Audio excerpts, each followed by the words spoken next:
Right. Well, hello, book lovers and English learners. Welcome to episode 28 of the podcast Read in English.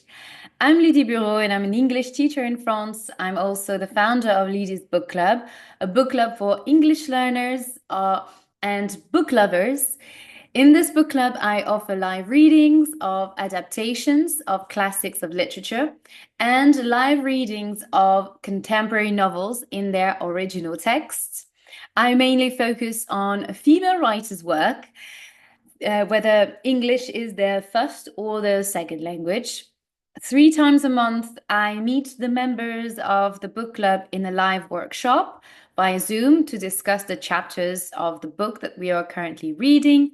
And this is the place where the members of the book club, the members slash learners of English, can improve their reading and their speaking skills in English, and also their critical thinking skills, because I will ask you questions to reflect on based on the adaptation. Easy questions, no worries. We are not debating on philosophical ideas, but you have to kind of think out of the book or reflect a little bit more on the characters. And this is what is exciting. And you never know where the conversation is going to take you. It's always a surprise, and I love it. So this December 2024, we are embarking on a new literary journey. We're going to read the B1 intermediate Penguin Readers adaptation of Sense and Sensibility by Jane Austen. Her now famous novel was first published in 1811, and it was Austen's first novel to be published. At Lydie's Book Club, we specifically chose to read a Jane Austen's novel this month because next year will be the 250 years anniversary of the birth of Jane Austen. She was born in 1775 in December, and throughout the year 2025, the town of Winchester in Hampshire, in the south of England, has organized several tours and events in honor of Jane Austen's 250 years anniversary. So if you want to know more about these events and book your tickets, if you want to visit Winchester, then you just need to go to Winchester.com, and the link will be in the YouTube video once I post the video. So now, if you're not familiar with Jane Austen's life, work, and literary legacy, well, let me tell you more about her now.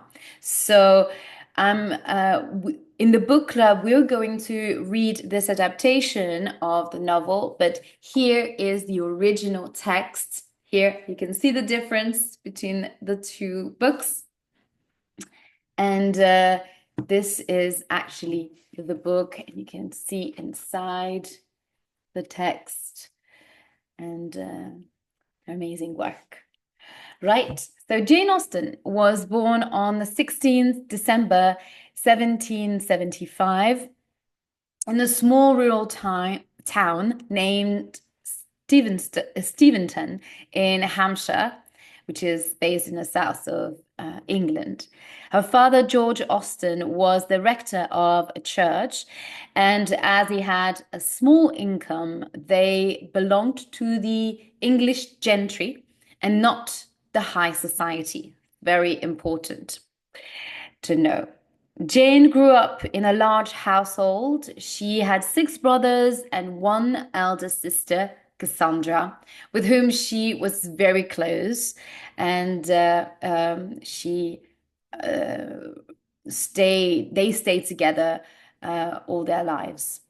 The Austen family had a small farm too to supply with meat and vegetables. They also had um, maid and servants to help out with the work. From the age of 6 to 10 years old, Jane and her sister Cassandra were sent to school where they were taught writing, spelling, French, history, geography, needlework, drawing, music, and dancing. After this, they stayed at home to receive their education privately. Jane also had access to her father's extensive library, which most certainly instilled Jane's lifelong love of reading and shaped her intellectual um, understanding of society and all the movement that were uh, going on at the time. The Austen family was highly literate and creative. Between the age 11 to 17, she wrote a series of stories, sketches, and fragments to entertain her family and friends. Jane's teenage writings are called juvenilia, juvenilia, and they are imitations and parodies of the books that she was reading at the time. They are full of action, girls behaving badly, eating too much, getting drunk, yes, stealing money, getting into fights, or running off with others' fiancés. So not really ladylike attitudes or girly like. Although far from her mindful and self conscious adult novels, these early writings are clearly where she found her voice. They were like little experiments full of clues about what was to come. In 1805, her father died suddenly, leaving his wife and his two daughters with limited income, which forced them to move to Southampton, where they lived with their friend Martha Lloyd. The 8 years lived between Bath and Southampton, because they also lived for a short period of time in Bath, which she hated. Um, so between these 8 years living between Bath and Southampton, her life was very unsettled and busy for Jane, which was reflected in her productivity as a writer.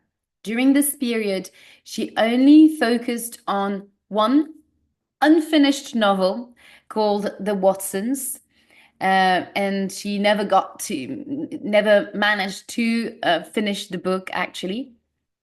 While when she was living in Steventon, uh, she had she had completely completed the first draft of three novels. So you can see the difference between her time as a child or as a young woman living in a safe and settled life in Steventon, and not struggling with money, um, and not being busy to move around. She could focus on her work, while when she was moving around with her mother and her sister, she didn't really manage to focus on her work that much. So Jane Austen is most well known for 6 novels only, and they were all published during the Regency era in England. So she wrote her novel, and for a long period of time she worked. She revisited. She edited her text many times, and from 1811, from the publishing of Sense and Sensibility, then followed all the other books that she had written before. Ah, hey, hello. Thank you for joining. Who's this? Um, tell me your name because I don't remember, I don't know about your, uh, I don't know who you are with your name on Instagram. Tell me who you are. Elodie. Oh, yes. Hi, Elad. Yes, of course. How are you? Okay. Okay, so I hope that you're interested. Yes, of course. Thank you for joining the live. Nice. I hope you're doing well in troisième D. In troisième, I don't know if it's D. So just to specify, I'm live on Instagram, and this student is talking to me on the live. He was my student last year, but I don't teach in the school in his school anymore. How is it going? Are you still good in English? I hope you are. Tell me. So she published in 1811 Sense and Sensibility, and from this point, she published all other novels that she had already written. In 1813, she published Pride and Prejudice. In 1814, Mansfield Park. In 1816, Emma. And the same year, 1818, she published, her book Northanger Abbey and Persuasion got published posthumously. So she never got the chance to publish them herself. So this means that only 4 novels got published during her lifetime, and she insisted in publishing her work anonymously as well. So they were signed by a lady, because at the time it was unladylike to write professionally. It is only after her death that her brother officially identified her as the author of her novels. So the novels that were already published. So Sense and Sensibility, Pride and Prejudice, Mansfield Park, and Emma were identified as Jane Austen's novel. So you can see here in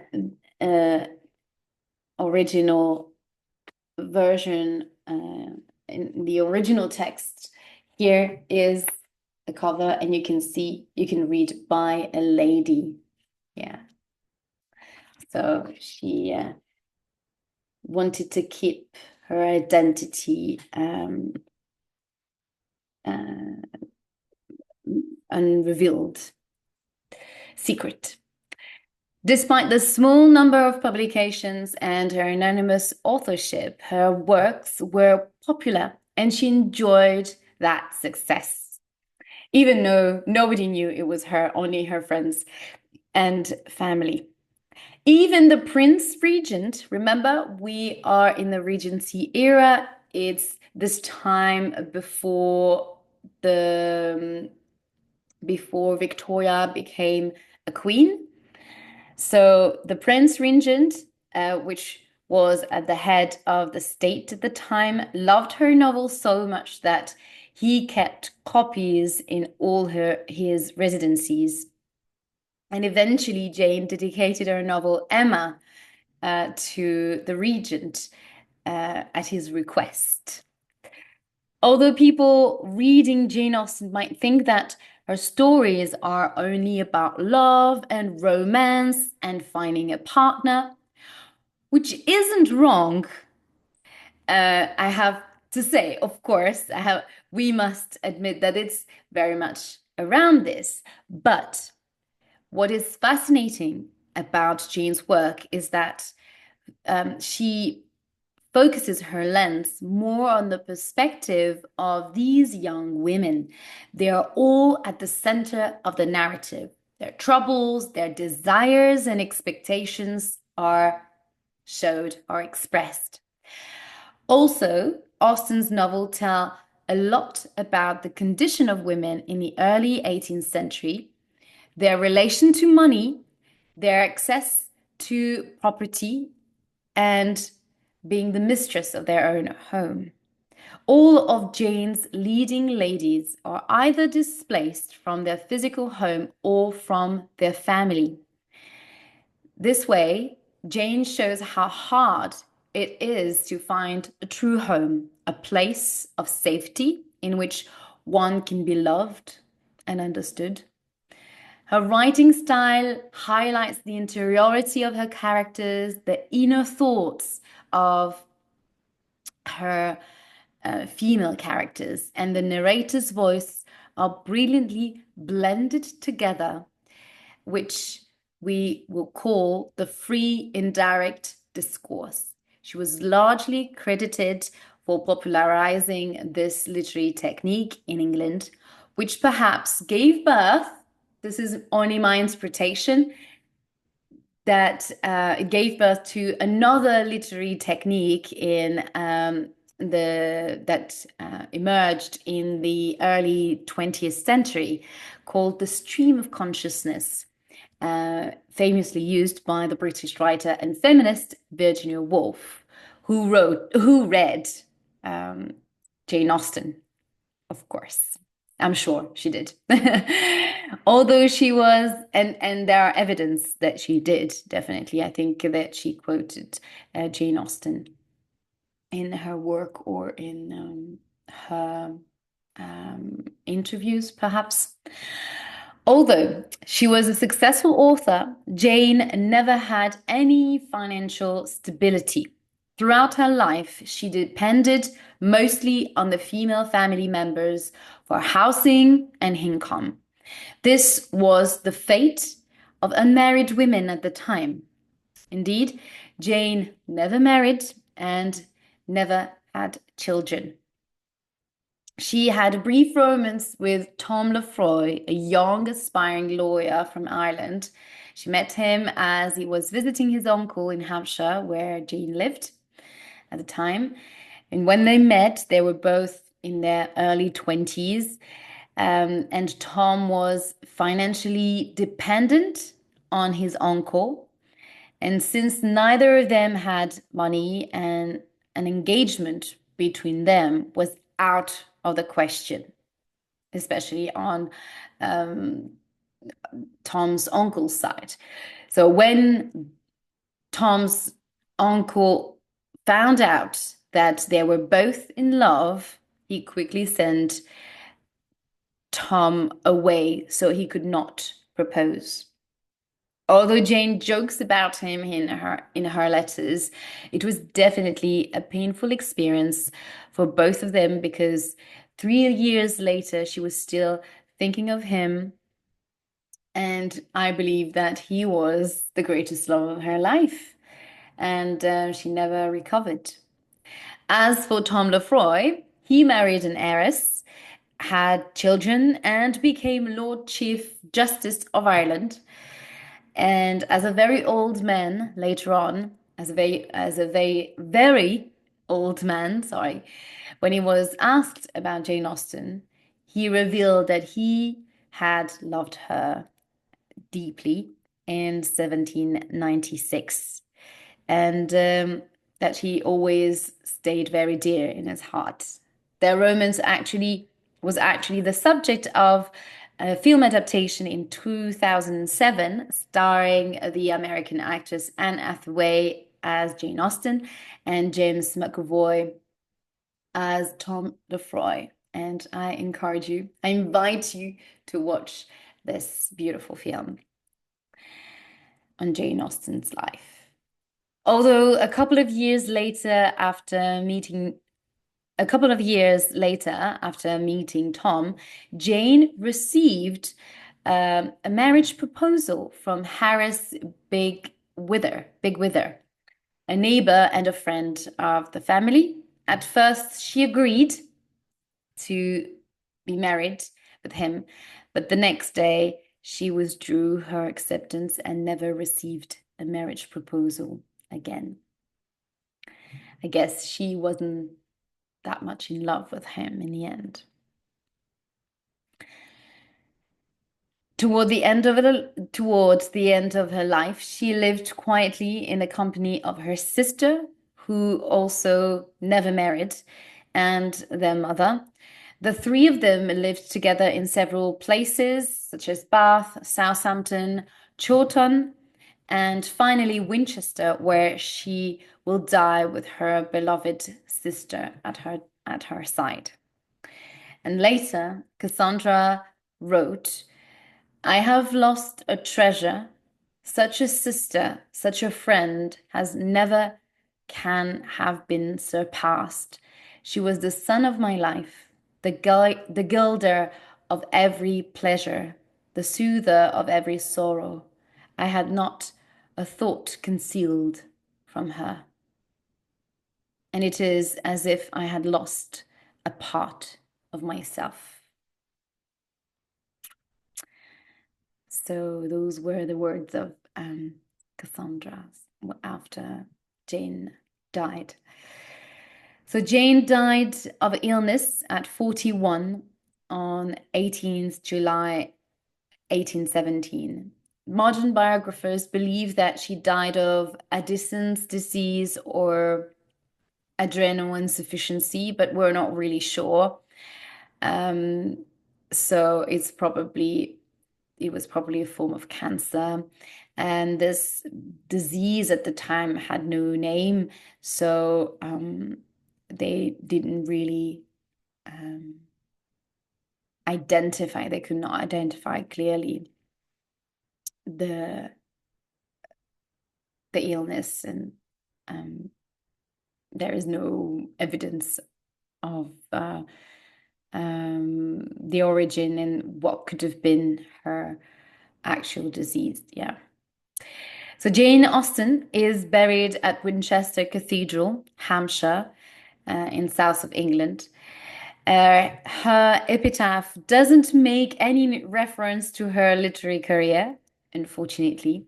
And despite her anonymity during her lifetime, she is now one of the most popular and well-known authors of English literary fiction. Her novels have been adapted into numerous films and miniseries and TV shows, and she's widely read in academic courses and book clubs as well throughout the world. So now let's talk more about Sense and Sensibility. Sense and Sensibility was Austen's first published novel, and it is the story of two sisters, Elinor and Marianne Dashwood, who were forced to leave their family home after the death of their father with their mother and their little sister.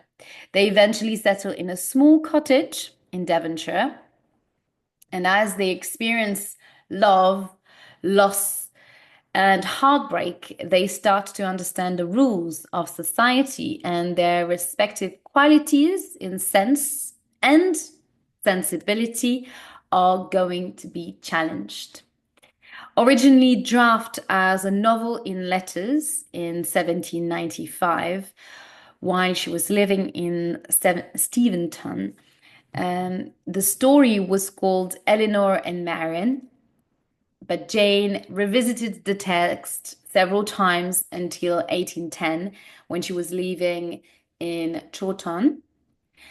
And this is the place, this is now the house. Chawton's house is Jane Austen's museum now. And it is the place where she published all her novels. So this is the publishing time of Jane Austen. She really loved this house. It reminded her of Steventon in the countryside, in this beautiful home where she had space to write and peace and quiet as well. So her brother Henry agreed to become her informal literary agent and secured her a publisher, Thomas Egerton, who published the novel on commission. So that means that she paid for the publication, for the book to be published. And within 2 years, the first printed edition had sold out. So that means that she had sold around 1,000 copies of the first edition of Sense and Sensibility, which allowed her to make a profit of £140, which is not bad. The book appeared in October 1811 in 3 volumes and was published anonymously, as you know. A copy of this first edition is now in the museum's collection at Jane Austen's house in Chawton. Sense and Sensibility is described as a variant of her early experiments in writing. Remember, I mentioned that earlier they were called juvenilia. But it's also a book based on her reading and the inspiration that she got from her readings. And amongst her favorite novels, we can name The Female Quixote by Charlotte Lennox, published in 1752, and Evelina by Frances Burney, published in 1778. So there are clear parallels with these two novels in Sense and Sensibility, which I will not go into details, otherwise it's going to be a little bit out of a bit too much, I would say. But scholars and researchers have, so if you read the introduction of the original text, they are actually explaining the parallel between the two novels and Sensibility, with embodied with there are clear parallels with the characters in Evelina and the female Quixote, and Sensibility with Marianne and Elinor. So the main contrast between Marianne and Elinor's codes of conduct is that Marianne's romantic desires need to be expressed. So she is very much into sensibility, while Elinor believes that they should be silenced. So she is the voice of reason, she has sense. Here, Austen is considering how far society can tolerate openness of feelings and what its effect on the individual may be. These were serious questions in the late 1790s.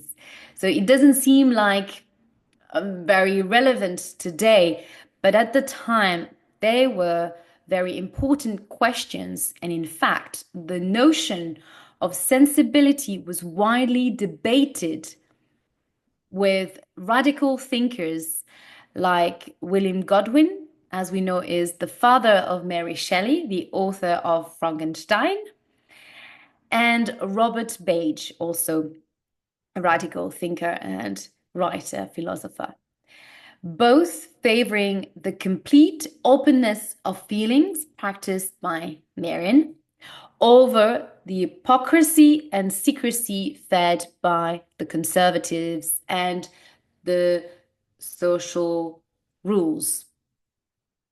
Here, we can see that Jane Austen brings into focus an issue that determines the sort of society we live in: the virtues of freedom opposed to the necessity of control, the individual desires opposed to the collective interest. No one before her showed so perfectly how the structure of society was more powerful than the structure of feelings in one individual. Indeed, when Austen describes Marianne's new life at the end of the novel, it appears rather as a death sentence than a happy and fulfilled new life for the young woman. Remember, well, I'm going to spoil people, but she ends up with Colin Brandon, who is double her age. And I quote, "She found herself at 19, submitting to new attachment, entering in new duties, placed in a home, a wife, the mistress of a family, and the patroness of a village. So she is now safely placed in society under control." So we can see here that she's not the master of her life. She is submitting to new attachment. She is entering new duties. She has duties to fulfill, and she is placed. She doesn't choose to be there. She is placed as a passive form. In the text as well, we can see that she is passive. And she found herself. She doesn't decide for herself. Things have been decided for her. And she abides. She has no say in that. She is under control. Well, I hope that you enjoyed this episode and that it helped you get a better understanding of the novel, its context, and its author, how the authors came about in the writing of this novel. If you like this content, make sure that you like and share the podcast, the video, or leave a comment as well. I'd love to know what you think about this introduction of Jane Austen and Sense and Sensibility. And before I leave you, I just want to let you know that from next week, we will start reading the B1 intermediate adaptation of Sense and Sensibility by Penguin Readers. We will start the first Instagram live reading session on Wednesday, the 11th of December at 2 p.m. Central European Time. And it's going to be my birthday as well. So great way to celebrate my birthday with Jane Austen. We will read chapters 1 and 2. In the first live workshop session, which will be based on chapters 1 to 4 of the adaptation still. Yes. Will be on Saturday, the 21st of December at 9 a.m. by Zoom, as I mentioned before. As always, if you're following already these, if you're following Leaders Book Club and also the videos before, and it's still at 9 a.m. at Central European Time or Paris time. You can find all the dates of the upcoming live readings and workshops on neediesbookclub.com. And don't forget to subscribe to the book club to be part of the conversation and share your thoughts on the book and improve your English along the way. I wish you a beautiful end of the day, and I will see you next Wednesday for the first live reading session of Sense and Sensibility. Bye. Bye bye.